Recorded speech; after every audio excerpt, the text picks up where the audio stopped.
Dear students, in my last lecture, we had some elaborative discussion on strength of soils, that is shearing strength of soils. Today, I will discuss determination of shear strength parameters. Shear strength parameters are determined in the laboratory by conducting shear tests and using the results of these tests to obtain the failure envelope.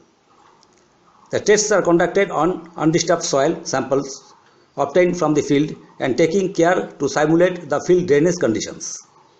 It is important to note that the shear strength parameters are not fundamental properties of soil and may be viewed as coefficients obtained from the geometry of the strength envelope obtained using shear test results and vary with drainage conditions.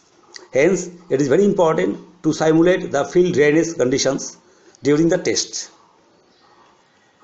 Based on the method of application of loads, the shear tests commonly used in the laboratory can be classified as direct shear test, triaxial compression test, unconfined compression test, vane shear test. Based on the drainage conditions, the shear tests are classified as unconsolidated undrained test, that is UU test, then the consolidated undrained test, that is CU test, and the consolidated drain test, that is CD test. Attempts have been made to estimate shear strength parameters from results of penetration tests conducted in the field. Also, field vane shear test and pressure meter test have been developed for use in the field. Then what is direct shear test? The soil specimen used in the test is usually square in plan of size 60 mm by 60 mm and thickness about 20 to 25 mm.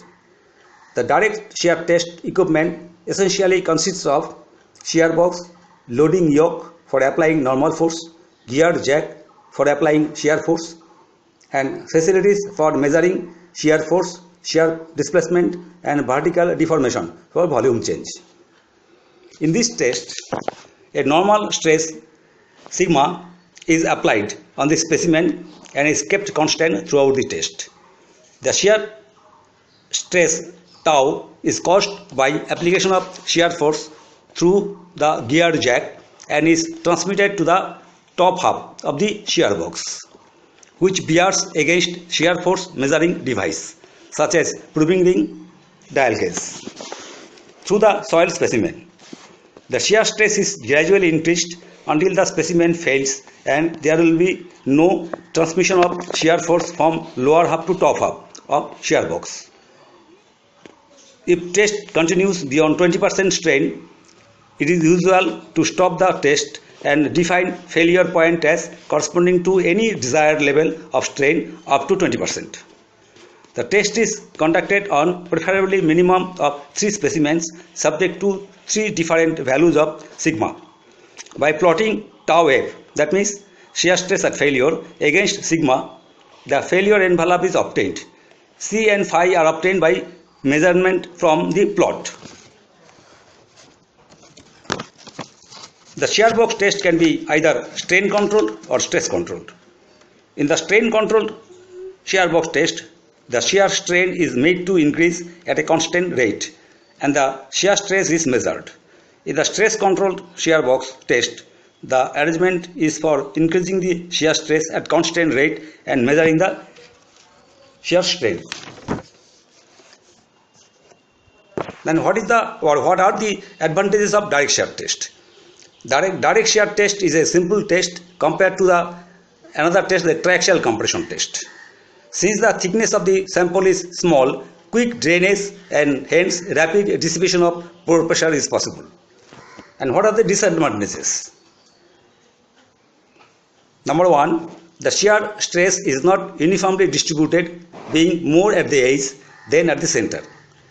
Because of this, the entire shear strength is not mobilized simultaneously at all points on the failure plane, and this leads to progressive failure of the specimen. Number 2, the failure plane is predetermined.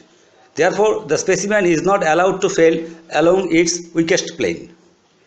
Number 3, shear displacement causes reduction in area under shear. Corrected area should be used in computing normal and shear stresses. Number 4, the side walls of the shear box can cause lateral restraint on the edges of the specimen. There is little control on drainage of pore water as compared with the triaxial compression test. Measurement of pore pressure is not possible. Thank you.